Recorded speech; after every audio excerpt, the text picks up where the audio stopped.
LCF. La Chine en français.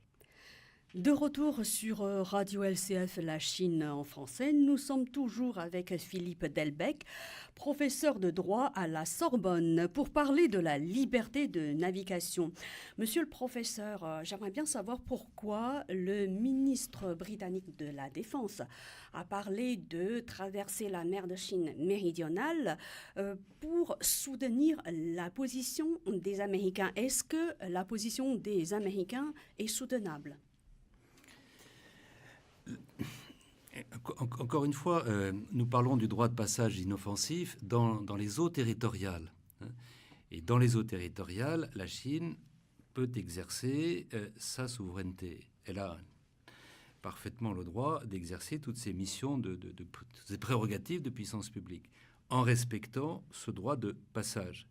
Mais encore faut-il que ce droit de passage soit exercé, si j'ose dire, d'une manière honnête et sans préoccupation, sans arrière-pensée.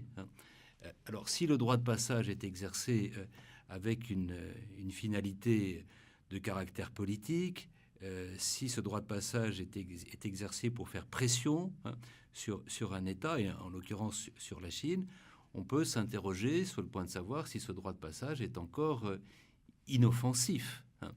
Alors, le Royaume-Uni a déclaré qu'il allait soutenir les États-Unis sur cette question. Est-ce que, ce faisant, le Royaume-Uni ne rejoint pas une politique qui ne s'inscrit pas dans la perspective politique des États-Unis? C'est une question. Donc, naturellement, il ne faut pas faire de procès aux uns et aux autres, mais moi, j'ai tendance, encore une fois, à dire, et en me fondant sur la Convention de Montego Bay, que le droit de passage n'est qu'un droit de passage et n'est qu'une limite à la souveraineté des États, et en l'occurrence de l'État côtier. En la matière, la position de la Chine est très claire puisqu'elle a ratifié donc le traité de Montego Bay, c'est ça, qui consiste à dire que chaque État jouit d'un droit de passage sur les eaux territoriales à partir du moment où c'est inoffensif. On est bien d'accord, hein? Absolument. Oui, c'est Article vrai, 17, oui. J'ai trouvé sur les médias chinois une phrase qui, pour moi, résume la position chinoise à cet égard, qui dit « La Chine n'a jamais imposé de restriction à la liberté de navigation, mais n'est-elle pas en droit de se poser des questions lorsque des bâtiments de guerre d'un pays étranger arrivent sur son entrée maritime ?»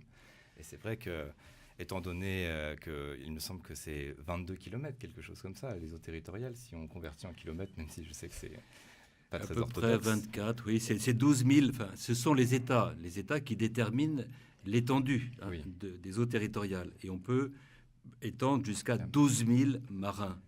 Donc, ce qui correspond à peu près à 24 km. Et c'est vraiment peu. Donc, c'est vrai qu'on peut comprendre cette inquiétude d'avoir des bâtiments militaires dans ce genre de périmètre. Exactement. Alors, en haute mer, naturellement, c'est totalement différent. Mais là, le problème se pose dans les eaux territoriales. Je crois qu'il ne faut pas renverser les principes, me semble-t-il. Oui. La haute mer, liberté de navigation, certainement. Dans les eaux territoriales, souveraineté. Oui. faut partir de ces deux points. Puis après, on peut discuter pour apporter un certain nombre de nuances, un certain nombre de limites, comme je le disais, mais il ne faut pas... il faut pas raisonner de manière fausse dès le départ. Placer ça comme distinction fondamentale et ensuite imaginer quelques nuances. Exactement. Exactement. Eh bien, j'aimerais poser une autre question parce que notre discussion me fait penser à un litige qui opposait la Chine aux Philippines il y a 2 ans, de mémoire, concernant justement... 2016, oui, juillet 2016. Exactement. Voilà, et à l'époque, je me souviens, les États attendaient la décision de la Cour de la Haye. Quelle est, professeur, selon vous, la légitimité de la Cour de la Haye ? Parce que, si je peux me permettre, la Chine a récusé la compétence de la Cour pour juger de cette affaire, tandis que les juges se sont eux-mêmes prétendus compétents. Oui. Alors là, c'est pas la Cour internationale de justice, c'était la Cour permanente d'arbitrage. Donc il y avait un arbitrage qui avait été engagé par les Philippines sur cette question de savoir si certains îlots revendiqués par la Chine pouvaient commander une zone économique exclusive. Donc il y a des enjeux importants. plan politique, sur le plan économique naturellement, des positions différentes, Philippines et Chine, d'où cet arbitrage. Alors la Chine n'était pas d'accord sur cet arbitrage et la Chine a tout de suite déclaré qu'elle n'allait pas reconnaître la sentence, elle n'a pas participé du reste aux délibérations. Donc la position de la Chine était très claire. Néanmoins, il y avait un arbitrage qui avait été engagé de manière parfaitement légitime. Bon. Et cette décision est rendue. Cette décision, elle n'est pas favorable à la Chine. On ira peut-être pourquoi, on ira peut-être plus au fond dans quelques instants. Alors, il y a une première question qui se pose à propos justement de cette décision, de cette sentence arbitrale de la Cour permanente d'arbitrage de 2016, juillet 2016. C'est question de savoir si cette institution, cette instance arbitrale était compétente pour trancher le litige en cause. Alors, on peut en douter dans la mesure où les problèmes essentiels étaient des problèmes de délimitation de frontières maritimes. Or, cette question de délimitation de frontières maritimes ne peut pas être tranchée par voie d'arbitrage, ne peut être tranchée que par la Cour internationale de justice. Donc, il y a cette question de compétence, elle se pose. Alors, le tribunal arbitral est passé assez rapidement sur cette question de compétence et a reconnu sa compétence. Mais sur ce point, et beaucoup d'observateurs font la même remarque, sur ce point, on peut critiquer la décision. Donc, il n'est pas certain que la Cour permanente d'arbitrage était compétente pour se prononcer sur des questions qui entamaient très fortement sur les problèmes de délimitation de frontières. Ça, c'est un premier point. Voilà.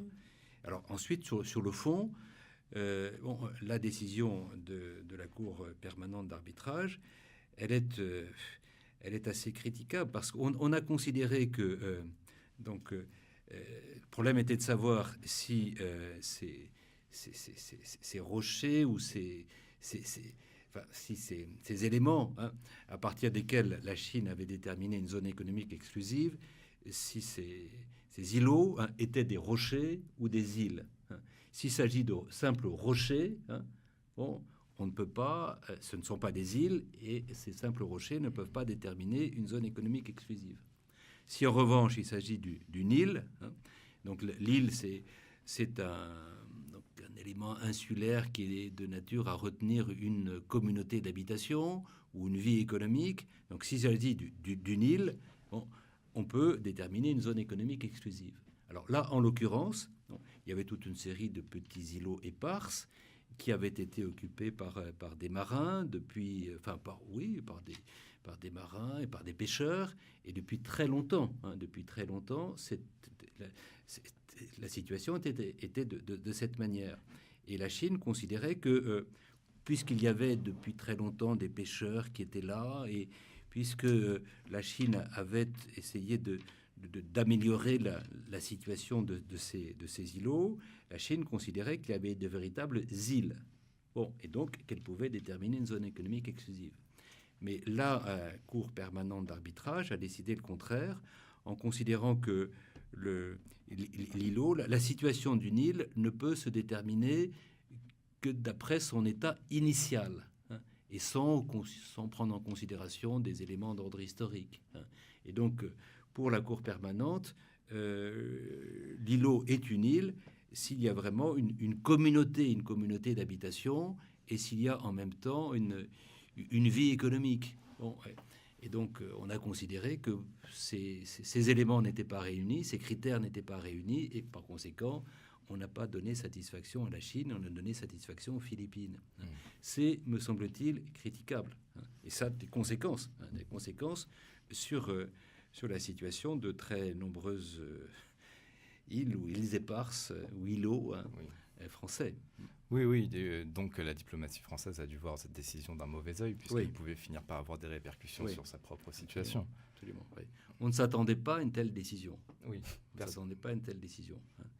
Donc cette décision, elle est là, elle s'inscrit dans ce mouvement qui consiste à dire qu'il faut reconnaître une liberté de navigation, peut-être une liberté un peu systématique, et cela revient à nier en partie la souveraineté des États. Donc ça ça rejoint un peu les observations que l'on faisait tout à l'heure à propos de la liberté de navigation dans les eaux territoriales. D'accord. Pour conclure, pour ne pas vous retenir trop longtemps, nous avions une ultime question. Nous avons observé un phénomène dans le mer de Chine méridionale, la rédaction de codes de conduite. Un a déjà été signé il y a 6 mois, un nouveau serait en cours de négociation actuellement. Au-delà du contenu de ces codes de conduite qui est difficilement accessible et de toute manière on n'a toujours pas accès aux travaux préliminaires, il n'y a rien de ce qui peut se faire en la matière, nous voudrions savoir, selon vous, quelle est finalement la portée d'un code de conduite, un code de conduite maritime, puisque c'est un droit qui me semble n'est pas contraignant. C'est ce qu'on appelle, ça relève de la soft law, du droit mou. Donc c'est simplement, on édicte des recommandations, mais sans sanction étatique. Oui. La sanction, elle peut être de caractère sociologique, de caractère psychologique, mais elle n'est pas de caractère juridique, la sanction. Donc ce sont des recommandations qui ont le mérite d'édicter, si je veux dire, des comportements. Et on incite, si vous voulez, les personnes concernées à suivre ces recommandations, adopter ces comportements, et ce qui permet de faire évoluer progressivement les règles. Donc l'avantage de la soft law, c'est d'être peut-être plus près des réalités, d'être plus souple que le droit dur, que le droit étatique. Et ça a également l'avantage de s'adapter, encore une fois, davantage aux situations présentes. Et a-t-on déjà vu quelque part, puisque donc c'est un code qui donne des indications, dans quelque sorte des compromis de comportement qui sont... Mais est-ce qu'on a déjà vu un code de conduite finir, non pas sous la forme de code de conduite, mais par donner finalement des règles rigides, des règles... Alors il arrive que les codes de conduite, qu'un temps les États ou les organisations se mettent d'accord sur un code de conduite, donc pour fixer les règles du jeu, pour fixer un cadre. Et puis, lorsque ce code de conduite est bien accepté, on transforme le code de conduite en convention internationale. C'est ce que l'on a, c'est ce qui s'est passé pour le code ISM, International Safety Management, qui est un code qui édicte des procédures de sécurité de navigation. Alors, un temps, ce code était vraiment un code qui relevait de la soft law, ce n'était pas obligatoire.